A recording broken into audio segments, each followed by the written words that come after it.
You're listening to Rise to Your Purpose, a personal and spiritual development podcast for female entrepreneurs with a mission.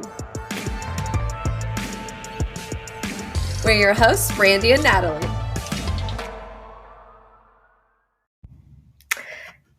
In this episode of Rise to Your Purpose, I am getting to sit down with my friend Laurie Proskin, who is a money coach, but a Christian mindset money coach. And she is helping women in their businesses really earn cash flow and also be able to organize and really create a budget that is in alignment with their family and allows you to have more choice and freedom in your life. So I am so excited for you to be able to hear from Laurie and her background in the industry and how she has been able to impact more people by bringing forth her passion into her business. So stay tuned for this episode of Rise to Your Purpose.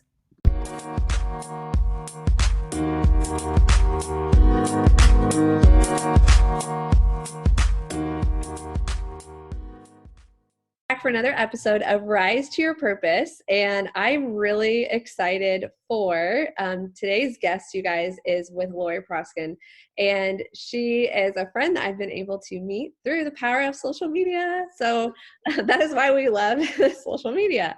You never know who you're going to meet, who God might bring into your life, and we have just been able to connect and learn more about each other. And so I asked her to be a guest today because she has just a wealth of knowledge, and we are going to be actually talking about wealth today and money and and kind of finances and all of those things. And so we want to be able to help you within your business. And so she has a background in corporate America and human resources, 11 years in the direct sales industry. She's a mama too. She's a wife and then a wealth coach, and just helping so many people and women be able to really understand their finances and get out of debt. So thank you, Laurie, for being on today. And I'd love for you just to introduce yourself a little bit more and tell us a little bit about your story. Like, how did you kind of get into network marketing and how did you step into the role of a wealth coach and why? Love it. First of all, I want to thank you for having me. I love the power of the social media world and being able to connect with like-minded people. I love that you can get to know people and meet people that you never would have come across in your own community, right? Because I live up here in Canada. Really simply, one of the things that I say a lot is that our deepest passions, our deepest purpose comes from our deepest pains. And so when I was 3 years old, I lost my 5-year-old brother to cancer. So he was basically sick from the moment I was born. and I lost him when I was 3 and he was 5. From a very, very young age, I learned that health was everything. And I really think at a cellular level, life is to be lived to the fullest, And so I really, really wanted to, from a young age, I would say I was an idealist. You talk about God-sized dreams. That's just how I was raised and born, not from my parents, but just having gone through that trauma. So I've done everything that has interested me. Even when I was in university, I took all the courses that interested me. I did not know how they would come to be a degree, but I think that's what you do when you follow in faith, right? You follow what is resting on your heart. You follow what you think God is pushing you in the direction, and you have to have no idea where it's going. So I ended up in the corporate world, found myself running on a treadmill downtown Toronto early one morning saying, this is not the life that was meant for me. I grew up with a cottage. I grew up outdoors. I grew up outside. And I really wanted to find purpose. So when I think of anyone who's listening to this podcast, I think a lot of people are looking for the ability to get out of a debt cycle, to get ahead in finances, to feel free and peace of mind. But I also think people want to be purposeful. People, as we age, I think it's even more, but we want to feel like our life has meaning and that we find purpose gives us joy, not stuff. I mean, stuff is great, especially if it's like a paddleboard and you can take it to the lake and it brings you joy. But I think purpose is at the heart of happiness and joy. And Mhm. so that is what led me on the journey 11 years ago to start a direct sales business with my husband. We had young kids. I wanted to raise them. Um, and that's how it all began. I wanted to raise them. I wanted to have life be first and fit purpose flowing, and work flowing through my life instead of trying to make room for life outside of work.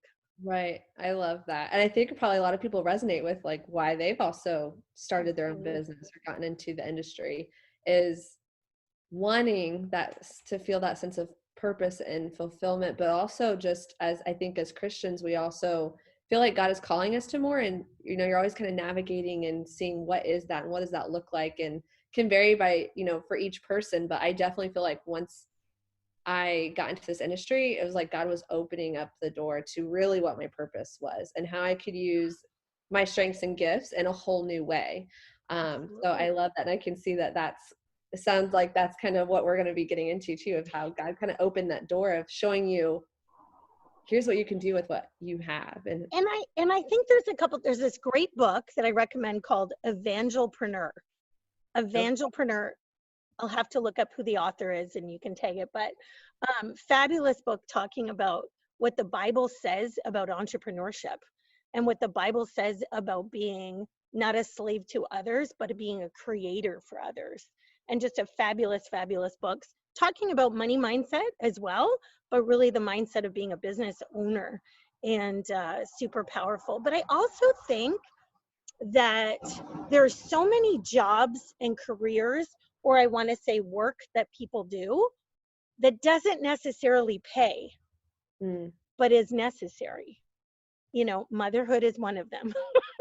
you know, Oprah always says teachers and mothers are the most underpaid, most important roles in our community. And so, we have a gal on our team who's a award-winning gospel singer. oh, But wow. when we went to MP3 land, her income dove, and she still wanted to really fulfill on all that God asked her in Christian ministry with her singing. She is amazing. So she builds a business to fund life so that she can continue to give that gift that God gave her. Yeah, I love that. And like you said, using it as that vehicle for the passions. And I think that's understanding that when you can, like her purpose in a sense with her business was so she could pursue that passion. And that's kind of how our purpose partner community, our brand Victorious Entrepreneurs Rising kind of came about, was finding your purpose within your business. Like really, we talk about your why all the time, but really what is that going to allow you to do, the impact or the passions you're going to be able to fuel because of that vehicle and blessing in your life. And one of the things that I talk a lot about when I talk about business and bringing my faith into business too, is it's who you're being, right? Mm-hmm. So when you have a business and there is marketing or sales involved, you can be caught in the task of selling and marketing, right? Mm-hmm. But what I talk a lot about is context. And everyone has to find their context that fills them. Mine is connection. If I wake every day and I say my goal today, my purpose today is to connect with people. So to connect with them on a level where I'm sharing my heart, sharing my weaknesses, sharing my learning, sharing wisdom, sharing questions and things that I need to learn, and giving someone else that space to do the same, where we Mm-hmm. connect as humans and hearts on this planet and this earth. Um, Out of that will come some opportunity to add value to each other. Right. Sometimes it's just encouragement, right? Sometimes it's a great resource or a friend or someone to connect them with, but that makes my work joyful. When I think that that is my purpose every day, is to love on people, connect with people, share my heart, share my story, share my struggles, Mm-hmm. and then look to see how to add value. Yeah, I love that. And I think it totally comes from that different perspective too, of not like, can I wake up and see how many people can I prospect today, or how many orders can I get today? And it's really creating that mindset shift all the way around of, like you said, how many people can I connect with today? Where can I add value today? Who can I serve today? And I see that working, because that's obviously how we even got connected, was you reaching out as far as, let's just connect. And then we were able to get to learn more about each other. And then here we are on a podcast together. So, And that's the joy of this business. In the corporate world, I worked in human resources and I worked in sales, but everything is about bottom line. Everything is about bottom line. So I remember being on a phone conversation with this gentleman, and I thought, wow, this is a really powerful, make a difference conversation. And I was told, that's not turning into a sale. Get off the phone. And I was like, I don't want to live that way. Yeah. I don't want to live that way. I don't want to be told to get off the phone, because Right. it's not going to produce money for some company. I want to be with people. Yeah. And what would you say? So here, this is kind of, It's good.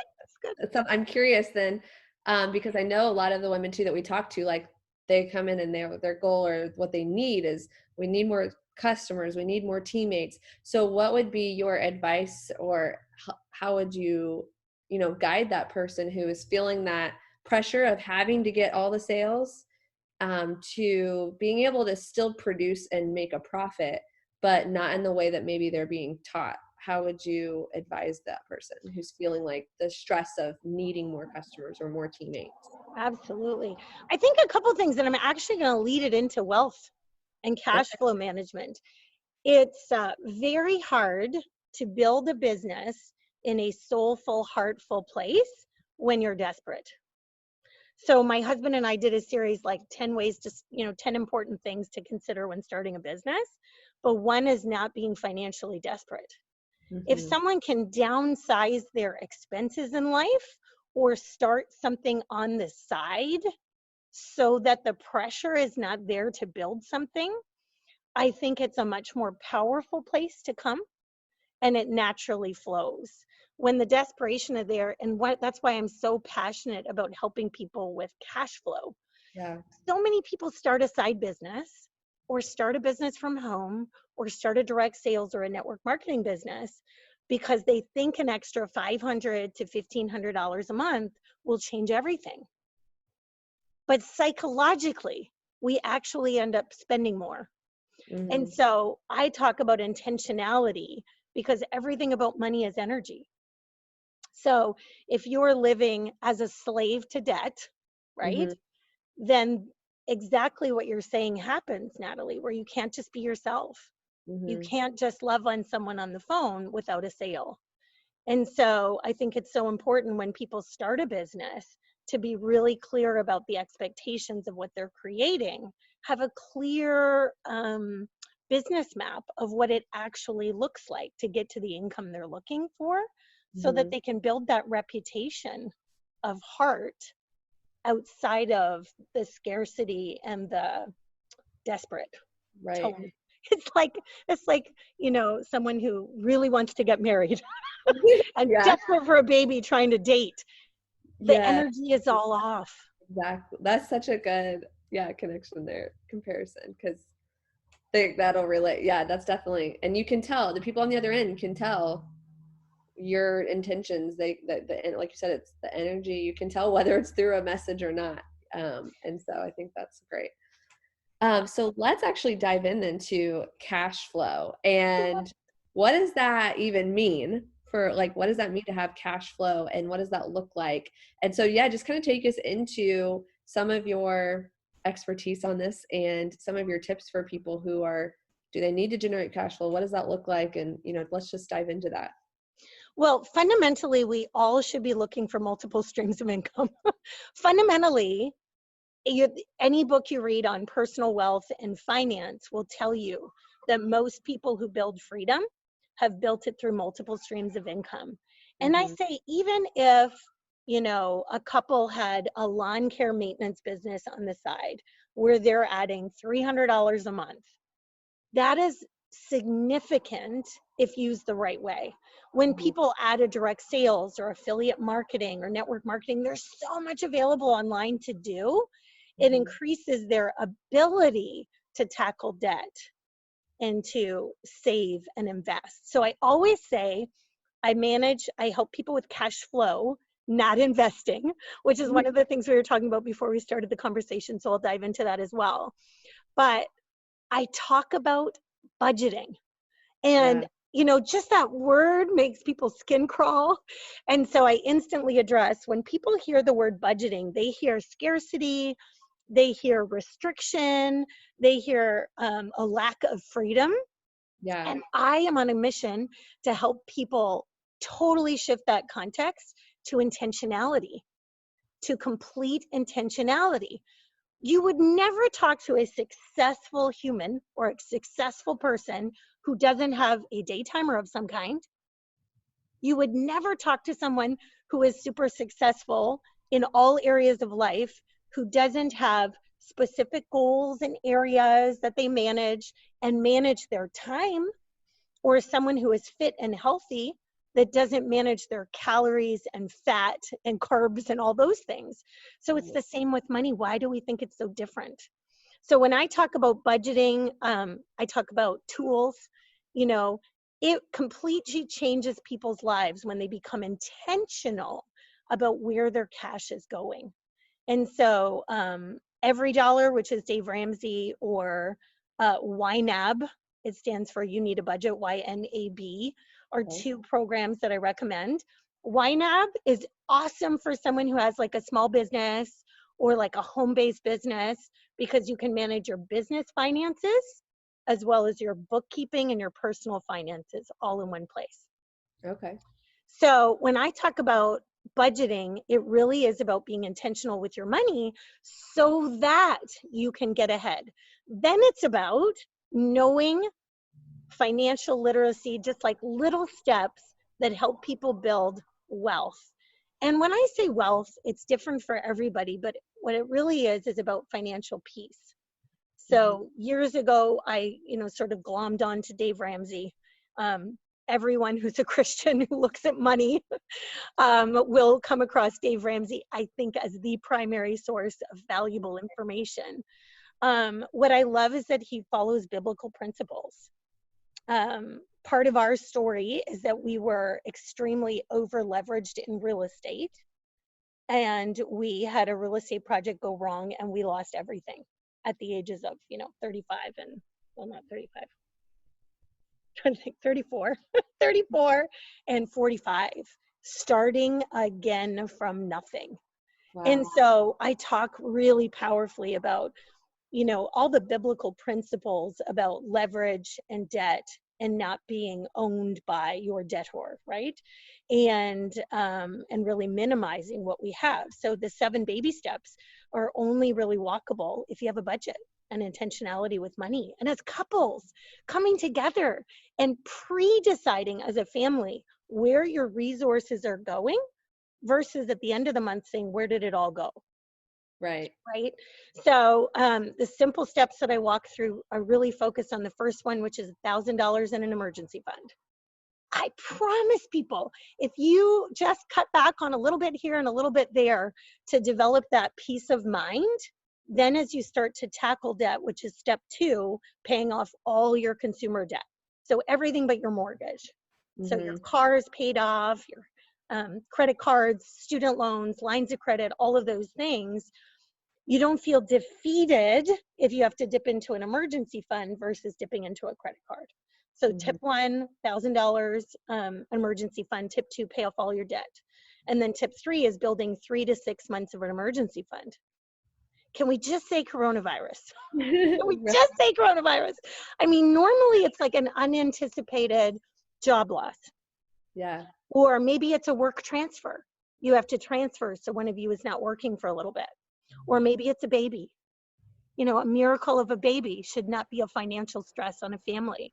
To have those 3 to 6 months of living expenses in an emergency fund brings you patience, brings you the ability to give and help other people, gives you the ability to breathe and just be with people, because you're not living in that looming, how am I ever going to get out of this debt cycle? And then it goes into investing 15% of your income. So I love what you asked before we started, Natalie, because the question always is, what do I invest in? Yeah. The research shows it doesn't matter so much. It's that most people don't invest. It isn't, like you can take, nobody wants losses. Nobody wants losses. Right. Nobody wants losses, especially if you've been through trauma like we have. I don't want any loss. We suffered such a huge loss. I am completely risk adverse. So I am more interested in investing in cash flow assets, which would be like real estate. Okay. But really, honestly, if people are investing 15% and it's cash in the bank, it's more than most.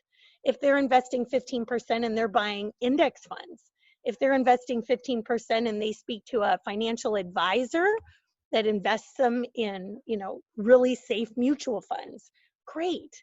If they're investing 15% and paying off their mortgage early, which is a guaranteed return on your money because you're cutting the interest that you're paying on your mortgage, great. But most people, I think, are caught in, I don't know what to invest in, so until I figure it out, I won't. Right. And I've been there. And we have.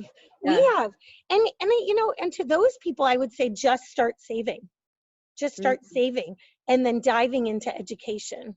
We all know the stats on those who win the lottery and they end up right back to where they were within 7 years. Yeah. Within 7 years, because the financial literacy and education have to come with it.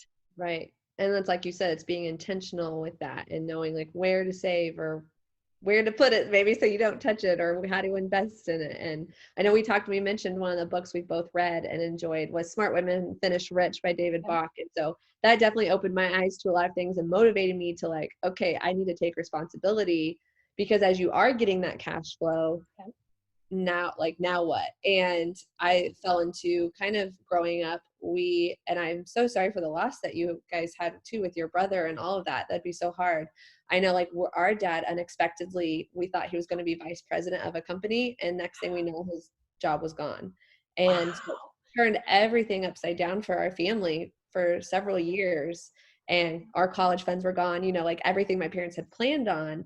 And so I kind of grew up though with that almost scarcity mindset or lack mentality, or afraid to lose money or feel like you can't afford things. So that was even something I had to really work on overcoming, was that money mindset issue of like almost being afraid to even spend my money when I had it or put it anywhere, because, and I found myself being like when I talk about the parable of the talents and how he went and hid his money, that was totally me. I was like, I'm just going to hide it away. I don't want anything to happen to it.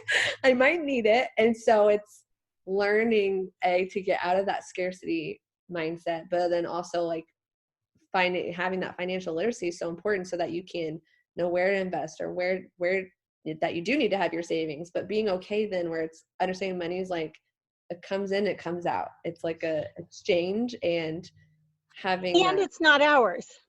Right. And it's like, not ours. It's stewardship. Yes. And that's what I was getting to. So I'm glad you said that. Cause I'm like, I realized like I'm not being a good steward with it if I'm doing that. And I'm putting my treasures here on earth. And I was like, this is so wrong. Like, this is not what God is asking and wanting. So, and if I'm not going to do anything with it, why should he even give me more? So, and really, that's so important too, because one of the notes I made was that people think, I'll give when I'm wealthier. Mm-hmm. I'll give when I get out of debt. Well, you're not going to. Right. And when you add more income, you're not going to get out of debt until you attack financial literacy and really learning how the principles and the psychology. So one of the things I talk about, I could just talk forever. I hope this is okay. I know. Okay. So one of the cosmic cruel jokes is that when you go to the mall or when you're online looking at things you could buy and you have debt, you want everything. You want everything.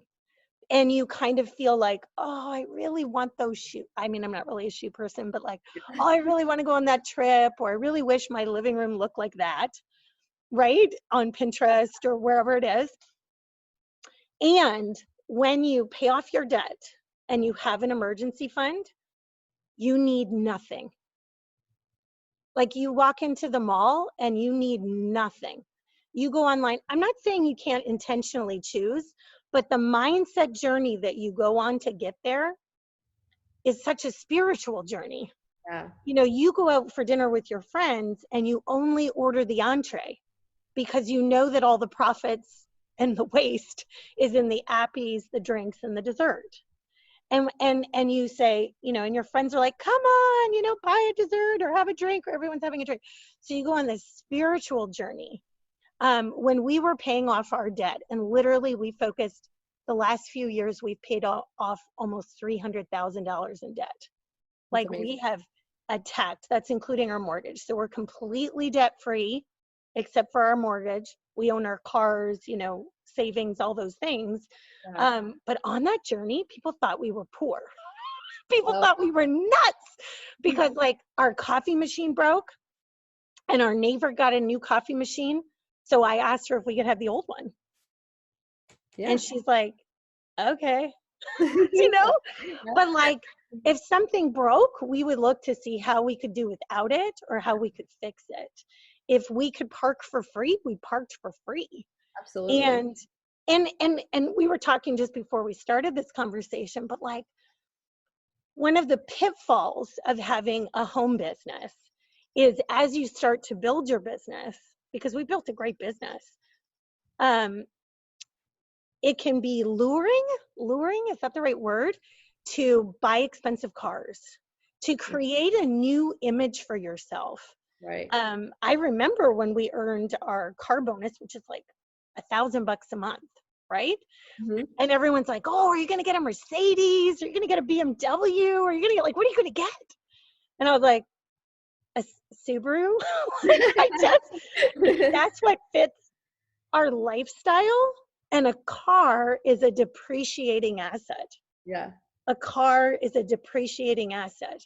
So if you put $50,000 into a car and pay it off, you know, 5 years from now, 7 years from now, that car is worth zero.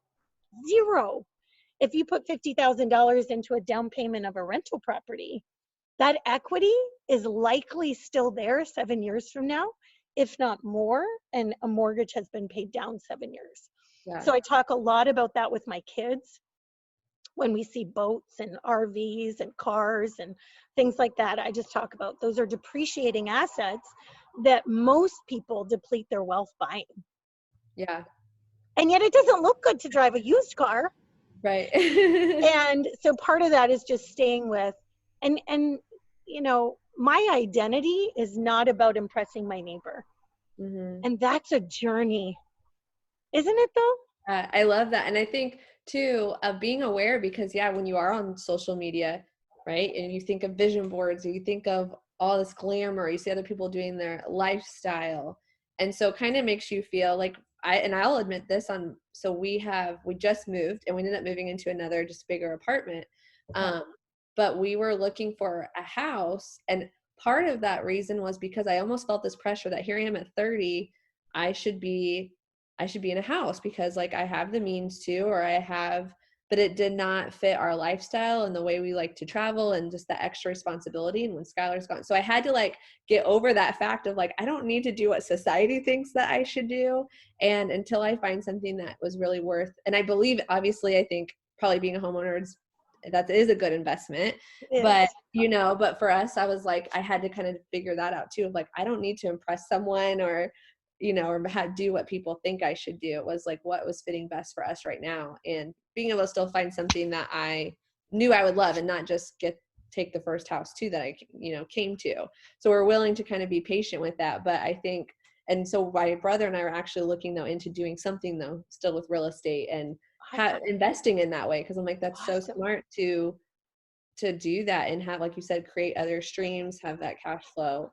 So that's really I love it. And using that extra income as an opportunity to get ahead. So one of the other things about budgeting, I don't want to really create a love for that word for people. Yeah, I know. That's funny that you brought that up, because anytime I heard budget, I thought constricting, and I don't want to constrict. Yeah, I don't want to feel like I want people to hear that word and hear I can have anything I want with a budget. Mm-hmm. Because it forces you to be intentional and clear. So for example, let's just talk about Amazon shopping. Because everyone's been at home. We have never had so many Amazon deliveries. And my kids are like scrolling Amazon all the time. Yeah.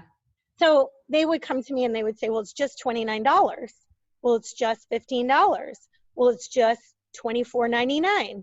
And 10 of those, it's like $400 all of a sudden, right? And so what I love about Every Dollar or like YNAB or having a budget is that it forces you to say, where in our intentional living does that come from? So for example, and I'm going to talk percentages as well, if that's helpful, because I think it will be. But like I allocate a certain amount of money every month for entertainment, right? For fun.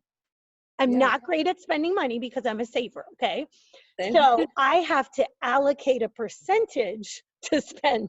I have an account just for entertainment because I'm the same. I'm like, oh, I won't ever spend it unless I allocate for it. Exactly.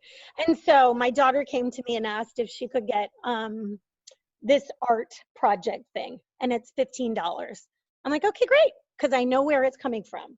It's coming from our entertainment fund, right? But then she came to me and she asked if she could have makeup brushes. Brushes. Well, she wants to get the highest quality, blah, blah, blah, $60 worth of makeup brushes. And so she's 12. And she wants makeup brushes because makeup is fun for her. She has makeup brushes. She just wants better ones. So I said, so I just show her the budget line. I say, honey, is this entertainment? Like, is this entertainment for you? Or do you want to go to the water slides? And do you want to go to the adventure park when it's open next week? Do you want to go mini golfing? You know, or is this your entertainment money? Yeah. Because I think that's what's missing is that when we make the purchase, we're not asking, where is this in my intentionality? And what am I foregoing to buy this? So I love that we talked about being savers, having gone through trauma, you as a child, me as more of an adult, but my parents divorced when I was young, so that had its own financial challenges. But percentages make a huge difference, even around buying a house. You know, here where we live, the cost of living is really high. Yeah. So a lot of people are spending 50% or upwards of their take-home pay on their mortgage, on their rent. And so they feel house poor. Yeah. And then they end up remortgaging their house as it goes up in equity to pay off debts. So I talk a lot about percentages. You know, there's lots of different philosophies out there, kind of like investing. It doesn't really matter. You just kind of have to pick one. The one I like to teach on is 55% for living expenses. So that's like your strata, your mortgage, your rent, your food, your insurance, life insurance, things like that. 10% give. Some people make it 5. That's fine. 5 to 10% give. That can be gifting to people. That can be through a church if someone is of faith, right? 10% for long-term savings to spend. So that's saving for a car. That's saving for a vacation. That's saving for a bike or a paddleboard. You know, things that you're saving to buy, vacations. And that's also to pay off debt if you have debt. 10% fun. I make mine 5 because really need 5% of fun this month. Right? Because that's a lot of money for us to spend, and I'm really on the getting ahead side. So, but you need to allocate money that is, I say, stupid money. It's just to do something impractical. And so and then you believe that guilt too. If you know you're already planning ahead, like you said, you're being intentional. You're not going to have that guilt if you go get ice cream or go to the movies a couple times a week if you decide to, you know, or whatever. And so I think because you're being intentional, you know. And it's also really great, Natalie, because money for most people is spouses, right? So most marriages have someone who is more of a spender and more of a saver. So with percentages, it allows both of you to thrive. You know, the spender says, okay, this is the money I get to play with that is not practical. And this is the money that I get to play with that is being invested so that you're covering all grounds. A percentage for education. I saw one of your posts, when people invest in a new business, successful people invest in themselves, and they invest in education and they invest in learning. Both giving and education can be in your time. It can be reading, podcasts, things like that. But really allocating a certain percentage is very important. I agree. Well, I feel like we've learned so much from you, but I know like you definitely have way more that you are giving and that I want people to be able to connect with you. And so I know you have a Facebook community. So can you tell us about your Facebook community? Because I know that this conversation is not over and that those of you listening are going to want to continue to learn more and dive into this with Laurie. And she is a great resource, and love too that you are also bringing it from a biblical standpoint and Christian principles, which is, what we, anytime I'm looking to get mentorship or work with someone, that's what I want. So I know we're on the same page of things. So where can they connect with you and learn more? So I have a Laurie Proskin page, and on that page, I'm trying to think, my Facebook money group is called Laurie's Money Mindset Tips. And I'm trying to think if it's searchable or if it's just on my page. So if people come to my page, there's invites into the group, and then they can come into the group. My focus on the group is giving simple tips to change your life financially, and sharing stories of people that I coach along the way as well. Yeah, I love that. So definitely go check out her group. We'll make sure the links are in the show notes as well. And then I'd just love to end with for you just to kind of share a little bit about how you've seen God impacting. And I know we kind of have seen that based on your testimony and story, but how have you been able to kind of bring faith into your business and seeing God work in your life and business? So I'm going to sum it up with one thing, which is I used to say I wanted texts or emails from God. Like someone calls it digital downloads, I think. Yeah, from God. I just want the answers. Yeah. And then there was a great sermon I listened to a couple weeks ago or a couple months ago, and he actually addressed it. He said some people want a text or an email and they miss the point. The point is just to spend time in his word. That's it. So I may be different, but I'm very auditory. I became a Christian and was baptized 15 years ago when I was pregnant with my now 14-year-old. And so my parents had given up God early when they lost my brother when I was little. So I have a different story. So my thing is I love to run and listen to sermons. That's what I do, and worship music. And I think that just allows me to listen and to learn. So listen to the wisdom, listen to life application. I have a life application study Bible. It's so big. It's like this thick, but you can literally look up marriage, investing, business, leadership. I listen to a lot of John Maxwell because he's a good Christian leader. And I just align myself with people that are of faith for the most part. And I do want to add one thing. I think in business, because I think it's true for me, there are people who are following God and they don't know it. Does that make sense? Like there are people who have so much faith that it's like glowing right out of them, but they actually haven't met God yet. Right. But God's met them.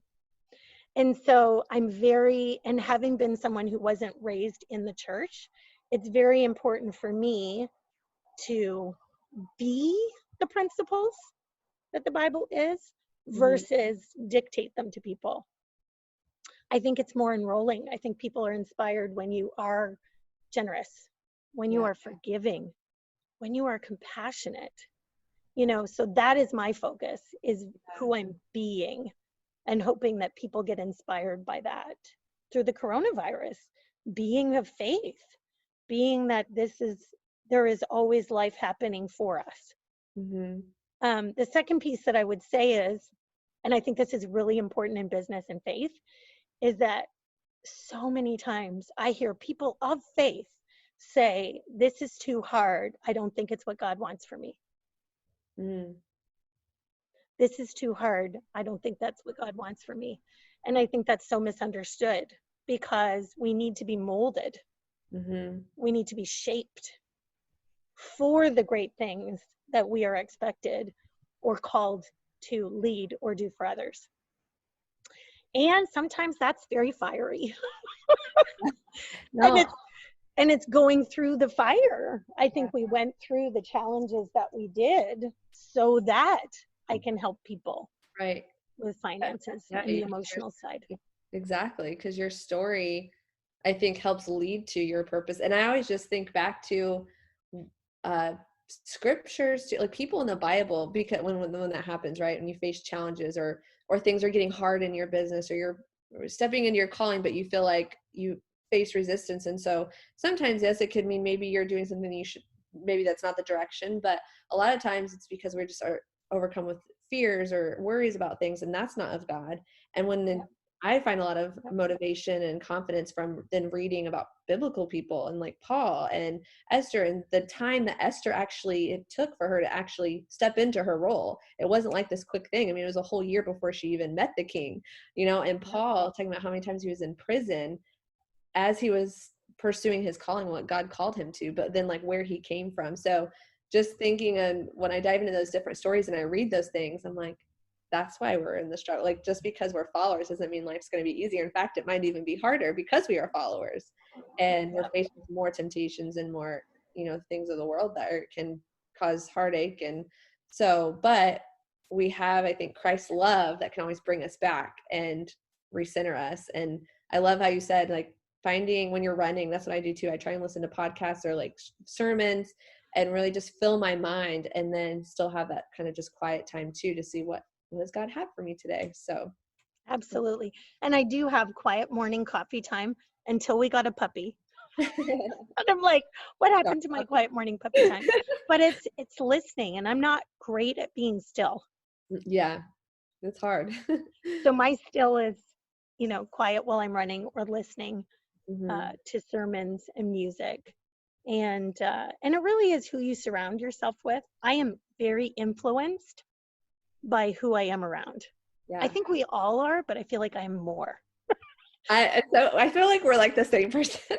Right? I have to be very intentional with who, because I can be same. I'm like, I think because I'm so trusting of people, and I want to make those connections. So sometimes and in high school, I think that's where a lot of people find out this about themselves, is like, oh, I need to be careful who I'm hanging out with, because you almost morph into that. And so I'm very intentional too about my surroundings and the people I spend time with. 100%. Well, I am so excited we got to talk and have you on here. I'm sure. I hope I brought value. I hope you did. Oh my goodness, so much. And I know so many of the women, like, if you guys are listening, definitely, well, obviously you're listening, but go leave a review. Let us know what you took away from this podcast. So many things, and go connect with Laurie on her page and in her group. And reach out and ask questions. Like, I'm totally open. That is my calling, my happiness. So ask questions. I do Q&As on my page sometimes, or in my Facebook group.